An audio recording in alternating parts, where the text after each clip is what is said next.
Hello and welcome to this masterclass on innovative batting. I've got Nasser Hussain alongside me to help me with this. Nasser, it's just changed so much. The game has changed. The 2020 format of it, the 50 over format, it's brought in so much more innovation, 360 all degrees. It has, and a lot of people talk about this, the bat.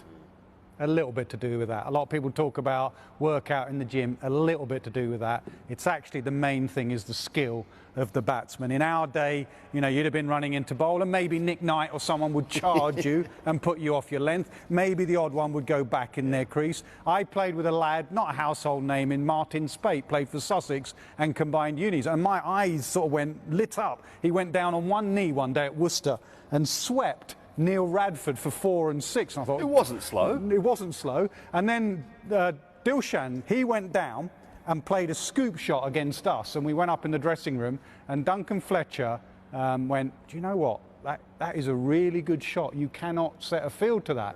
And again, we thought, no, that's got to be high risk. But you look now and nearly every batter can do that.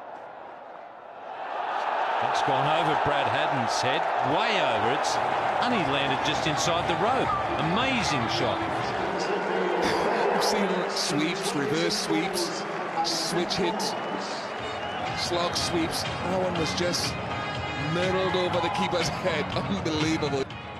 A modern day player is taking risks. And the key thing is, when we look at some of these modern day players, they're hitting the same balls in such different areas. It is incredible, and it's a nightmare as a bowler, as you know. So there's a drive, then you bowl a similar ball and it goes over backward square leg for 4. There's one going to third man, there's one going to fine leg. So you then suddenly think as a captain, I've asked my bowler to bowl exactly where I want him to, or her, and then it suddenly disappears all over the place. And the other thing with some of these is bat speed. Look at that one there. Some of the bat speed they have now through the ball is remarkable. They just get the hands. So a ball that you get nearly right, we've done some of these on the Yorker, so you get it nearly right and somehow they get their hands through it and away. It's remarkable. And then you go to what batsmen are trying to do. I mean, from a bowling point of view, the thing I would find the most difficult, I think, is batsmen manipulating the field. They're turning and saying, okay, this is where I'm going to make you bowl to me almost, and look at those sorts of differences. It is, and also generally when you're bowling, you've got a set plan. The game has changed a little bit with the fielding restrictions anyway, so a captain and a bowler has their hands tied behind their back a little bit. But if I give you an example of Ben Stokes against South Africa, mid-off as a captain, I've said, come on, bring mid-off up, because he won't hit you over mid-off.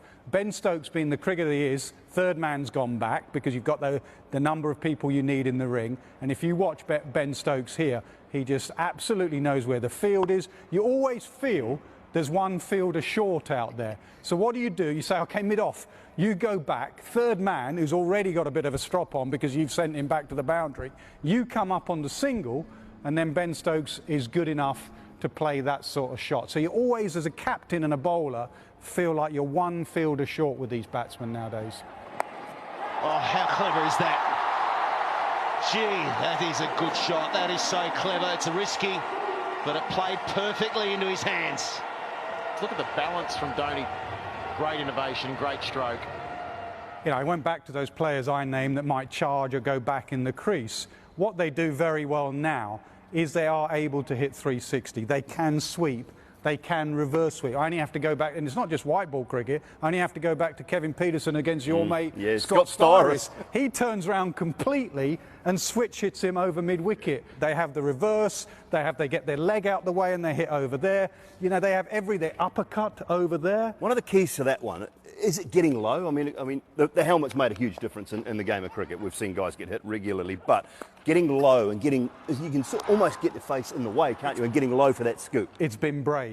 Yeah. So when we did try it all those years ago, we used to go like that, but we used to do that because we bottled it. Yeah. And then you are so susceptible being bowled behind your leg. You look at the best ones, and not only do they go down like that, a bowler like you or someone says, he's not scooping me, I'm going to bowl it here. And on some of those examples we saw, they start by thinking, I'm going to hit it here. And they are so cricketing aware now from this position against a fast bowler. You're so aware to go, I'm going to go like that.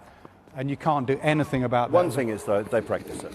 And that's the key. They're in the nets, they're practicing it the whole time, and that is the key to the whole situation. It is, and we watch them, don't they? We turn up the day before and you see them You know, we used to be in there like that, getting in, don't get out. Now, I think that's another thing we must mention in this masterclass.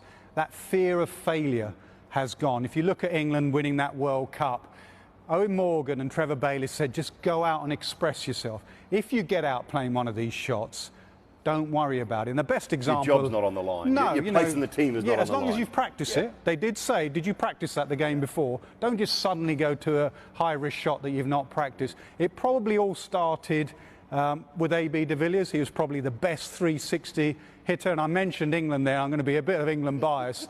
But look at Jos Buttler here, mate. I mean, this is just phenomenal hitting. Would you say he's one of the best 360? I think so. And something you talked about before as well is, for me, his hands, his wrists, his sort of that flick of the wrist through the ball for Jos Buttler. These sorts of things here, which it's not coached.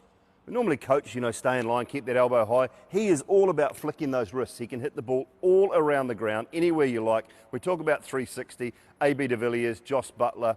There are a couple of others. I mean, the early ones I think about the likes of Andy Flower, perhaps, who brought some innovation into the game. But this is just superb from Buttler. He is a top-notch quality. It is, and it's a good lesson to anyone when you're growing up, boy or girl, play other sports as well. Because a lot of these guys, like Buttler, like de Villiers, like Andy Flower, they were fabulous hockey players. You look at Owen Morgan, they got good hands from playing other sports. So it's not just about cricket. These guys nowadays can hit a ball that you think you've got just about right, 360 degrees, and that makes them so tricky to bowl at.